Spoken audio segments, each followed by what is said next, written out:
Hello friends, welcome to the success Kendra. देखिए friends, आज का जो वीडियो है 67th बीपीएससी पीटी री एग्जाम 2022 और सचिवालय सहायक भर्ती 2022 यानी कि Bihar SSC third CGL vacancy 2022 के लिए बहुत ही इंपॉर्टेंट वीडियो है। क्योंकि इस वीडियो में हम लोग बीपीएससी सीडीपीओ का जो अभी रिसेंटली 15 मई 2022 को एग्जाम लिया गया था, उसमें जितने भी साइंस के प्रश्न पूछे गए हैं फ्रेंड्स, उनको हम इस वीडियो में डिस्कस करने वाले हैं। देखिए, बिहार एसएससी में करीब 25 से 27 प्रश्न जो है साइंस से पूछे जाएंगे। ठीक है, तो बहुत ही इंपॉर्टेंट यह सेशन है और बीपीएससी के लिए तो बहुत ही इंपॉर्टेंट है, यह 67th बीपीएससी के लिए। तो फ्रेंड्स, अगर आप चैनल पर पहली बार विजिट कर रहे हैं तो चैनल को सब्सक्राइब कर लीजिएगा और बेल आइकन जो घंटी का निशान है उसको जरूर दबा लीजिएगा, ताकि जब भी इसी तरह का कोई भी इंपॉर्टेंट वीडियो अपलोड किया जाए तो उसका नोटिफिकेशन सबसे पहले आपके पास पहुंच जाए। तो चलिए फ्रेंड्स, बिना देरी किए हुए आज का सेशन स्टार्ट करते हैं। फ्रेंड्स, प्लीज़ वीडियो को लाइक कर दीजिएगा और जब सेशन समाप्त होगा तो इसे शेयर भी जरूर कर दीजिएगा। तो फ्रेंड्स, जैसे कि मैंने आपको बताया कि इस वीडियो में हम लोग बीपीएससी सीडीपीओ पीटी का जो पेपर 15 मई 2022 को फ्रेंड्स लिया गया है, उसमें जो साइंस के प्रश्न पूछे गए हैं उनको इस वीडियो में हम कवर करेंगे। देखिए, यह वीडियो जो है बिहार एसएससी थर्ड सीजीएल की जो वैकेंसी आई हुई है सचिवालय सहायक की, उसके लिए बहुत ही इंपॉर्टेंट यह वीडियो है। ठीक है, साथ ही साथ 67th बीपीएससी पीटी री एग्जाम जो होने वाला है उसके लिए तो है ही बहुत इंपॉर्टेंट यह वीडियो। तो पूरा सेशन को एंड तक देखिएगा। यहाँ पर देखिए 51 से लेकर के क्वेश्चन नंबर 80 तक में यानी कि 30 क्वेश्चन जो है फ्रेंड्स साइंस के पूछे गए हैं, बहुत ही इंपॉर्टेंट क्वेश्चन। तो फ्रेंड्स, आज के सेशन का पहला प्रश्न यानी कि क्वेश्चन नंबर 51 पढ़ेंगे कि आधुनिक परमाणु प्रतीक यानी कि मॉडर्न एटॉमिक सिंबल्स जो है यह किसके द्वारा प्रस्तावित विधि पर आधारित है। फ्रेंड्स देखिए, अगर आपको आंसर पहले से पता है तो प्लीज़ आप आंसर कमेंट बॉक्स में देते चलेंगे। तो देखिए, जो मॉडर्न एटॉमिक सिंबल्स है यानी कि आधुनिक परमाणु प्रतीक है, ये जोहान बर्जीलियस द्वारा प्रस्तावित विधि पर आधारित है। तो देखिए, ऑप्शन नंबर बी में बर्जीलियस दिया गया है, option number B correct answer हो जाएगा।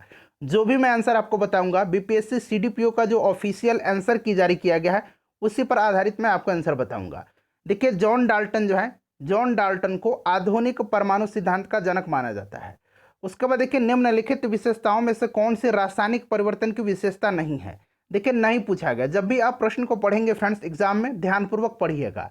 देखिए, जो रासायनिक परिवर्तन होता है उसमें मूल पदार्थ से भिन्न जो है जो पदार्थ बनता है वो मूल पदार्थ से रासायनिक और भौतिक गुणों में पूर्णतः भिन्न होता है और अनुत्क्रमणीय होता है, इरिवर्सिबल होता है। तो ये सही दिया गया है।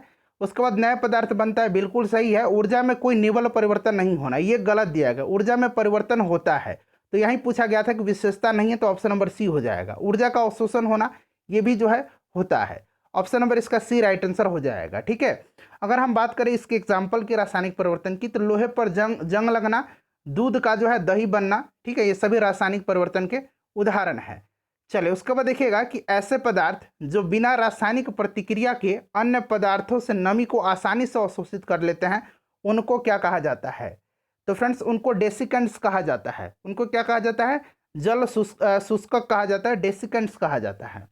उसके बाद अगला प्रश्न है हमारा कि कार्बन मोनोऑक्साइड यानी कि यहाँ पर देखिए CO भी लिखा गया है, से प्रदूषित वायु में सांस लेना खतरनाक है, इसका कारण क्या है। बिहार एसएससी सीजीएल वाले बहुत ध्यान से इस वीडियो को देखेंगे। तो देखिए, यह इसलिए खतरनाक होता है क्योंकि यह हीमोग्लोबिन के साथ अधिक प्रबलता से जुड़ करके कार्बोक्सी हीमोग्लोबिन बनाता है, जो रक्त में ऑक्सीजन परिवहन की क्षमता को कम कर देता है। और देखिए, कार्बन मोनोऑक्साइड यानी कि CO को मौत का फंदा भी कहा जाता है। तो राइट आंसर इसका क्या हो जाएगा? राइट आंसर फ्रेंड्स इसका हो जाएगा आपका CO हीमोग्लोबिन के साथ संयोजन करता है, ऑप्शन नंबर बी हो जाएगा इसका करेक्ट आंसर। उसके बाद नेक्स्ट क्वेश्चन पढ़ेंगे, क्वेश्चन नंबर 55। देखिए, क्वेश्चन नंबर 55 है, खाली स्थान दिया गया है कि अभ्यास से जानवरों के क्लोन तैयार किए जाते हैं। तो फ्रेंड्स, ये किसके जो है अभ्यास से जानवरों के क्लोन तैयार किए जाते हैं? तो ये किए जाते हैं बायोटेक्नोलॉजी के अभ्यास से, यानी कि जैव प्रौद्योगिकी बायोटेक्नोलॉजी। चलिए, उसके बाद देखिएगा कि निम्नलिखित में से खाली स्थान दिया गया है, आम के पौधे और बंदर दोनों की कोशिकाओं में पाया जाता है। आम के पौधे और बंदर दोनों की कोशिकाओं में पाया जाता है। तो फ्रेंड्स, यह है सेल मेम्ब्रेन। ये क्या है? सेल मेम्ब्रेन है, यानी कि कोशिका झिल्ली है, ऑप्शन नंबर डी इसका राइट आंसर हो जाएगा। देखिए, इसी तरह के प्रश्न आपके एग्जाम में देखने को मिलेंगे। और जितने भी अभी रिसेंटली जो एग्जाम हुए थे फ्रेंड्स, जैसे कि बीपीएससी आर्ट्स कल्चर ऑफिसर का एक पेपर हुआ था, उसके बाद ऑडिटर का जो पेपर हुआ था, उसमें से बहुत सारे प्रश्न इस बार 67th बीपीएससी पीटी का जो एग्जाम हुआ था 8 तारीख को, उसमें पूछा गया था। चलिए, इसीलिए मेरा उद्देश्य है कि मैं अच्छे तरीके से सब कुछ आपको कवर करवा दूं। खाली स्थान दिया गया है मांसपेशी को हड्डी से जोड़ता है, यानी कि मसल को बोन से जोड़ता है। तो फ्रेंड्स ये क्या है, इसको क्या कहा जाता है? तो फ्रेंड्स देखिए इसको कहा जाता है टेंडन, यानी कि कंडरा कहा जाता है, ठीक है। और ये जो अस्थिबंध है इसको लिगामेंट कहा जाता है। ये जो है हड्डी को हड्डी से जोड़ता है। उसके बाद देखिएगा कि फल का, यानी कि जो फ्रूट होता है, फल का खाली स्थान दिया गया, फूल का, सॉरी फूल यानी कि फ्लावर का कौन सा भाग फल बनता है, ये पूछा गया है। तो फूल का जो है, जो अंडाशय होता है, ओवरी होता है, ये फल बनता है। तो ऑप्शन नंबर इसका सी हो जाएगा right answer. Friends please video को लाइक कर दीजिएगा और आप इसे अपने इंस्टा पर भी शेयर कर सकते हैं, ठीक है फ्रेंड्स। अगर आप चाहें तो आप अपने इंस्टाग्राम पर भी इसे शेयर कर सकते हैं, फेसबुक ग्रुप में शेयर कर सकते हैं, व्हाट्सएप ग्रुप में शेयर कर सकते हैं। चलो उसके बाद देखिएगा 59 नंबर। देखिए प्रश्न आपको स्पष्ट नहीं दिख रहा होगा, लेकिन मैं आपको पढ़ करके सुना देता हूँ, ठीक है। देखिए फ्रेंड्स यहाँ पर कह रहा है कि, चलिए अंग्रेजी में मैं आपको इस प्रश्न को दिखा देता हूँ। देखिए अंग्रेजी में क्वेश्चन है कि which of the following is an example of the binomial scientific name. तो फ्रेंड्स ये हो जाएगा राना टिगरीना, ठीक है। ये मेढक का जो है साइंटिफिक नेम है। चलिए अब हिंदी पर आ जाते हैं हम लोग, ठीक है। तो इसका आंसर हो जाएगा राना टिगरीना, जैसे कि मैंने आपको अभी अंग्रेजी में बताया था। उसके बाद देखिएगा कि संक्रामक रोगों का सबसे सामान्य वाहक कौन सा है। जो संक्रामक रोग हैं उनका जो सबसे सामान्य वाहक होता है वो होता है हाउस फ्लाई, ठीक है। तो यहाँ पर देखिए मक्खी दिया गया है, मक्खी जो होता है, हाउस फ्लाई जो होता है, ठीक है, ये सबसे जो होता है सामान्य वाहक है कोई भी संक्रामक रोग के लिए। उसके बाद देखिएगा कि विटामिन ए का सबसे अच्छा स्रोत कौन सा है। विटामिन ए का रासायनिक नाम क्या होता है? रेटिनॉल होता है, ठीक है। इसकी कमी से रतौंधी, जीरोप्लेथेलेमिया, ये सभी रोग होते हैं, ठीक है। गाजर जो है इसमें से सबसे इसका अच्छा स्रोत हो जाएगा, option number C right answer हो जाएगा गाजर। कैरेट जो होता है, ठीक है, ये सबसे अच्छा इसका स्रोत होता है। उसके बाद देखिए अगला प्रश्न पूछा गया था कि कंधे पर पाया जाने वाला जोड़ जो होता है, खाली स्थान दिया गया है, कंधों पर पाए जाने वाला जोड़ खाली स्थान में भी पाया जाता है। तो देखिए राइट आंसर इसका हो जाएगा हीप, यानी कि नितंब हो जाएगा, ऑप्शन नंबर इसका बी राइट आंसर हो जाएगा। उसके बाद देखिएगा कि निम्नलिखित में से खाली स्थान दिया गया हमारे शरीर के तापमान को नियंत्रित करने के लिए सबसे अधिक सक्रिय रूप से कार्य करता है। तो सबसे अधिक सक्रिय रूप से जो इसमें से कार्य करता है वो स्किन करता है, यानी कि त्वचा करता है। उसके बाद देखिएगा कि खमीर का उपयोग जो है किसके उत्पादन में किया जाता है। जो खमीर होता है इसका उपयोग जो किया जाता है वो ब्रेड्स बनाने में और अल्कोहलिक ड्रिंक्स में इसका इस्तेमाल किया जाता है। यहाँ पर देखिए शराब दिया गया है, ठीक है, शराब C2H5OH, ठीक है, इसको कहा जाता है क्या? एथेनॉल कहा जाता है, ठीक है। चलिए उसके बाद आगे बढ़ेंगे। नेक्स्ट क्वेश्चन है कि एक जिप्टो बराबर होता है, एक जिप्टो जो होता है ये कितने के बराबर होता है? तो 10⁻⁻21 के बराबर होता है। क्लियर? चलो उसके बाद देखिएगा कि पेंडुलम घड़ी की समय अवधि यानी कि दोलन काल होती है। तो देखिए पेंडुलम घड़ी जो होती है इसकी जो समय अवधि होती है वो फ्रेंड्स 2 सेकंड की होती है। कितनी की होती है? 2 सेकंड की होती है। ध्यान रखेंगे ये सभी प्रश्न। बैरोमीटर की ऊंचाई में अचानक वृद्धि क्या इंगित करती है? तो ये एक्सट्रीमली ड्राई वेदर इंगित करता है, ठीक है। ये क्या करता है? एक्सट्रीमली ड्राई वेदर यानी कि अत्यंत शुष्क मौसम जो है ये इंडिकेट करता है। उसके बाद देखिए बहुत ठंड के मौसम में पानी का खाली स्थान दिया गया जलीय जीवन को संरक्षित रखने में मदद करता है।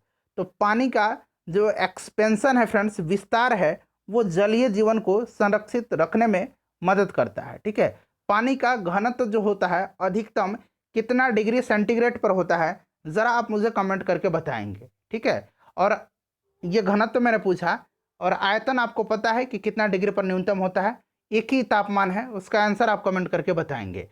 उसके बाद देखिए आगे पूछा गया था फ्रेंड्स, नेक्स्ट क्वेश्चन है हमारा कि निम्नलिखित में से ग्रीन हाउस गैस कौन सी है। तो देखिए इसमें से जो ग्रीन हाउस गैसें हैं ना वो कौन कौन सी होती हैं? तो कार्बन डाइऑक्साइड होती है, मीथेन होती है, CH4 जिसको कहा जाता है CH4, उसके बाद नाइट्रस ऑक्साइड होती है, वाटर वेपर होता है, CFC होता है, ओजोन होता है। तो एक से अधिक देखिए यहाँ पर कार्बन डाइऑक्साइड, उसके बाद ओजोन, CFC, मीथेन, जलवाष्प यानी कि वाटर वेपर, नाइट्रस ऑक्साइड, ये सब होता है। एक से अधिक राइट आंसर हो जाएगा इसका। उसके बाद देखिए पूछा गया है कि नाई की दुकान में 2 समतल दर्पण रखे जाते हैं। आप जाते होंगे अपना बाल कटवाने, तो फ्रेंड्स आपने देखा होगा कि 2 समतल दर्पण, एक आगे लगा रहता है आपके और पीछे एक लगा रहता है, दोनों एक दूसरे के समानांतर होते हैं और अनंत प्रतिबिंब बनता है। Option number A right answer हो जाएगा। उसके बाद देखिएगा कि बिल्ली को सुनने की आवृत्ति विस्तार होता है। ये देखिए 20 हर्ट्ज से 20 किलो हर्ट्ज, यानी कि 20,000 हर्ट्ज भी आप कह सकते हैं 20 किलो हर्ट्ज को, ठीक है। तो ये आप हमारी जो मनुष्य हैं इनके कान सुनने में सक्षम होती है। बिल्ली के सुनने के जो आवृत्ति विस्तार है वो 45 हर्ट्ज से 64 हर्ट्ज, इसका आंसर दिया गया है। ठीक है, चलो उसके बाद आगे बढ़ेंगे कि पृथ्वी के चुंबकीय क्षेत्र में रखे गए दंड बार चुंबक जिसका उत्तरी ध्रुव भौगोलिक उत्तर दिशा की ओर स्थित है कि चारों ओर उदासीन बिंदुओं की संख्या होती है। तो बताइएगा इसका राइट आंसर क्या हो जाएगा, तो 2 होती है। ठीक है, इंपॉर्टेंट क्वेश्चन है फ्रेंड्स, ये उदासीन बिंदुओं की जो संख्या होती है ये 2 होती है। उसके बाद देखिए अगला प्रश्न पूछा गया था कि बड़े शोरूम और डिपार्टमेंटल स्टोर में इस्तेमाल किया जाने वाला जो विजिलेंस दर्पण होता है वो कौन सा दर्पण होता है, तो फ्रेंड्स ये कन्वेक्स मिरर होता है। ठीक है, कन्वेक्स मिरर यानी कि उत्तल दर्पण होता है। उसके बाद देखिएगा एक सुचालक को दूसरे चार्ज किए गए सुचालक के पास लाकर बिना संपर्क बनाए चार्ज करने की क्रिया क्या कहलाती है, बताइएगा। एक सुचालक को दूसरे चार्ज किए गए सुचालक के पास लाकर बिना संपर्क बनाए चार्ज करने की प्रक्रिया जो है इसको कहा जाता है इंडक्शन। क्या कहा जाता है, प्रेरण कहा जाता है। उसके बाद देखिएगा कि मिश्रण के जो विभिन्न द्रवीभूत घटक को उपयुक्त पदार्थ पर अधिशोषण द्वारा अलग करने की प्रक्रिया क्या कहलाती है, तो फ्रेंड्स ये क्रोमेटोग्राफी कहलाती है। ठीक है, क्रोमेटोग्राफी हो जाएगा इसका राइट आंसर। उसके बाद देखिए एक्सरे का जो वर्ण अक्षर एक्स जो है इसमें देखिए फ्रेंड्स उसका मतलब क्या होता है, तो इसका मतलब होता है अननोन। ठीक है, एक्सरे का खोज रोंगजन ने किया था। ठीक है, और देखिए ये एक्स का मतलब अननोन होता है, तो अननोन इसका राइट आंसर अज्ञात हो जाएगा। 77 नंबर देखिए वाटर गैस यानी कि जल गैस इसको कहा जाता है।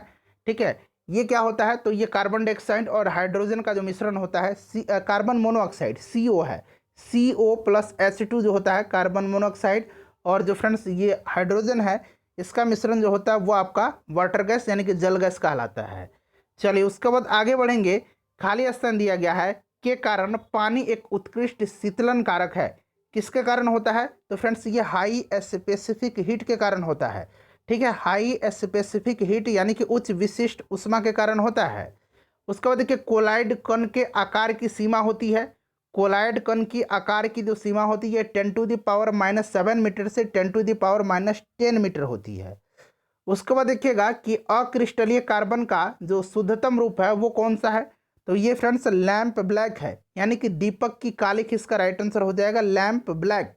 तो फ्रेंड्स ये 30 प्रश्न पूछे गए थे, मैंने आपको कवर करवा दिया। वीडियो को प्लीज़ फ्रेंड्स लाइक कर दीजिएगा और इसे शेयर भी आप ज़रूर कर दीजिएगा।